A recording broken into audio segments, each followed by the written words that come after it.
Assalamualaikum warahmatullahi wabarakatuh. Bertemu lagi dengan saya Salsabila Fairuz dengan NIM 208811014 pada mata kuliah PT Pendidikan Olahraga Rekreasi Tradisional dengan dosen pengampu Andi Nova, SPD, MPD di kampus Mitra yaitu Universitas Samudra. Di video kali ini, saya akan membahas mengenai olahraga tradisional di daerah yang sudah jarang dimainkan lagi oleh anak-anak dan dapat dibangkitkan kembali menjadi olahraga tradisional daerah yang juga bisa dimainkan oleh orang dewasa. Sebelum kita masuk ke dalam pembahasan fokus 5 olahraga tradisional di daerah, kita akan membahas dulu pengertian olahraga tradisional untuk mengetahui dasarnya. Nah, olahraga tradisional adalah olahraga permainan asli rakyat sebagai aset budaya bangsa yang memiliki unsur oleh fisik tradisional. Permainan rakyat yang berkembang cukup lama ini perlu dilestarikan, karena selain sebagai olahraga hiburan, kesenangan dan kebutuhan interaksi sosial, olahraga ini juga mempunyai potensi untuk meningkatkan kualitas jasmani bagi pelakunya. Olahraga tradisional merupakan olahraga yang berasal asli dari berbagai daerah di wilayah Indonesia. Olahraga tradisional ini memang kurang dikenal, akan tetapi di sebagian daerah olahraga tradisional ini cukup populer loh dan sering dimainkan. Pada saat ini, olahraga tradisional mulai tersingkirkan oleh permainan-permainan modern yang menjadikan orang-orang pada zaman sekarang kurang bahkan tidak mengetahui olahraga tradisional. Berikut ini merupakan sebagian contoh kecil olahraga tradisional yang ada di Indonesia. Di antaranya, 1. Gede-gede atau deudu. Gedu-gedu adalah salah satu seni bela diri tradisional rakyat Pidi-Pidi Jaya atau Aceh. Seni bela diri ini seperti gulat yang diperagakan oleh kaum laki-laki. Satu tim terdiri atas 3 orang. Pada umumnya, gede-gede ini dipertandingkan antara kampung, disiapkan setiap selesai panen padi. Gede-gede merupakan olahraga keras. Pertarungan gede-gede harus memiliki ketahanan fisik dan mental yang kuat, tahan pukul dan tahan banting lawan. Selain itu, pertarungan gede-gede juga dituntut kesabaran dan ketabahan. Disinilah emosi diproses. Bila emosi petarung tidak stabil, maka bisa berujung pada kematian. Kesabaran para pemain diuji dengan berbagai lontaran kata-kata kasar dari para penonton. Karena itu pula, sepanjang sejarah pertarungan gede-gede, belum pernah terjadi pertarungan di luar arena. Artinya, sikap sportif para pemain sangat tinggi. Meski di arena mereka pada belur dan bonyok, tapi di luar arena itu dianggap sebagai suatu kewajiban dan banyak dari petarung ini yang melanjutkan duduk-duduk atau minum kopi bersama selepas pertandingan. Nah, untuk sistem permainan. Sistem pada permainan gede-gede ini, para petarung terlebih dahulu dibagi dalam 2 himpunan akbar. Petarung pertama tampil ke arena untuk menantang 2 petarung yang lain dengan mengkacak-kacak sambil keuterup jero atau membunyikan jari. Arena pada umumnya terbuat dari jerami yang berfungsi sebagai matras. Petarung pertama yang menantang 2 lawan disebut erung teung atau penantang, sedangkan petarung yang ditantang yang berjumlah 2 orang tadi disebut sebagai erung pok, orang yang menerima tantangan. Saat diserang, petarung pertama akan memukul dan menghempas 2 petarung lain yang menyerangnya. Dan khusus untuk penantang, boleh memakai gempalan tangannya untuk memukul di mana saja, kecuali di bawah pusar. Untuk orang yang menerima tantangan, mereka boleh membanting dan menghempaskan sambil mereka berpegangan tangan. Bila pegangan tangan urung pok ini terlepas atau noda satu dari mereka roboh ke belakang, suatu peristiwa hantaman penantang, maka mereka dianggap kalah. Begitu juga dengan urung teung atau penantang. Apabila urung pok yang menerima tantangan sanggup menghempaskan atau membantingnya, maka dia dianggap kalah. Pada anggota kedua, kedudukan pemainnya dibalik. Kedudukan teung akan berpindah ke pok, begitu juga sebaliknya. Hal ini terus berlangsung dalam limit waktu tertentu atau ronde tertentu, hingga noda satu pihak menang. Kemudian untuk perlengkapan permainannya, permainan ini enggak memerlukan perlengkapan alias dilakukan hanya dengan tangan kosong ya, karena permainan ini sendiri hanya melakukan gerakan memukul dan menghempas atau membanting.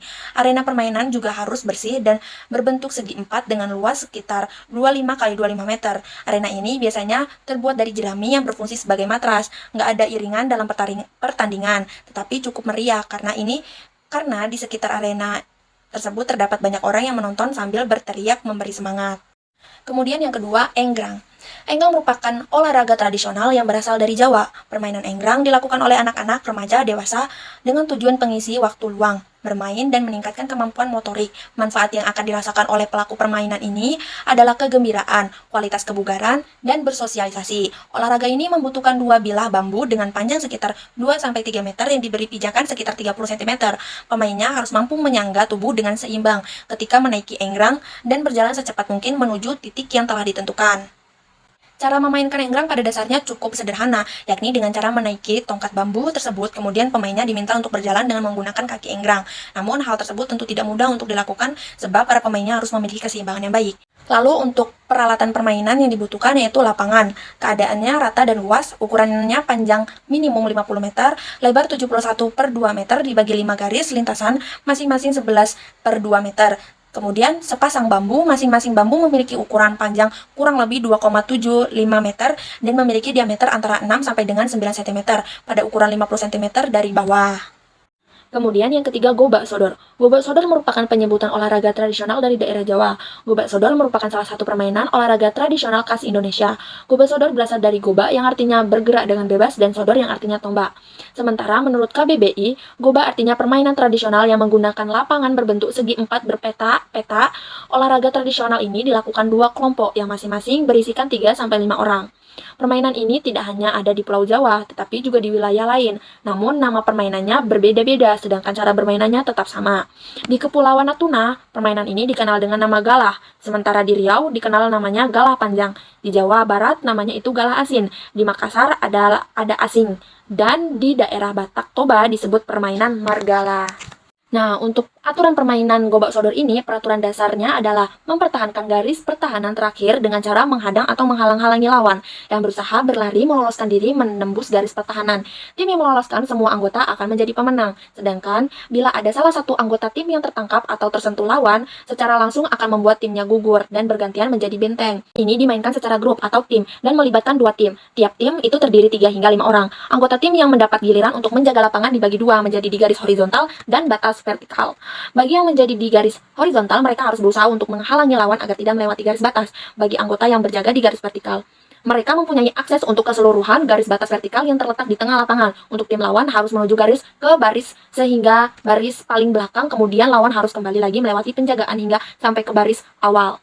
Lalu untuk peralatan permainannya itu hanya dibutuhkan lapangan segi 4 berukuran 9x4 meter yang dibagi menjadi 6 bagian. Kemudian yang terakhir yaitu bola api. Olahraga bola api ada dalam berbagai kebudayaan di Indonesia, salah satunya Cirebon. Di Cirebon, olahraga bola api biasanya digelar menjelang Ramadan. Bola api juga menjadi salah satu hiburan rakyat pada puncak akhir tahun ajaran di pesantren, atau menjadi tradisi para santri di daerah Jawa.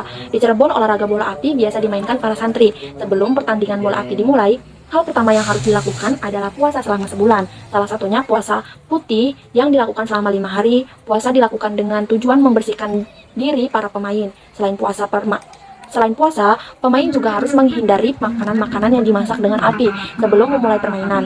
Para pemain harus meredam kakinya di dalam air yang telah didoakan. Beberapa doa seperti Asmaul Husna, Ismul Adham, dan lainnya akan dibacakan oleh orang tertentu pada air rendaman. Benar turun ke lapangan, pemain umumnya memakaikan minyak kelapa pada tangan maupun kaki untuk mengurangi potensi kulit yang terbakar. Nah, untuk aturan peraturannya sama seperti permainan sepak bola pada umumnya saja ya, yang bertujuan untuk memasukkan bola ke dalam gawang lawan untuk mendapatkan poin. Lalu, kemudian untuk alat permainannya, yaitu bola yang berasal dari kelapa yang sudah dibuang airnya dan dibuang kulit luarnya hanya ditinggal. Kemudian untuk alat permainannya yaitu bola yang berasal dari kelapa yang sudah dibuang airnya dan dibuang kulit luarnya, hanya tinggal bongkahan serat kelapanya saja. Kemudian korek plus minyak tanah, kemudian lapangannya.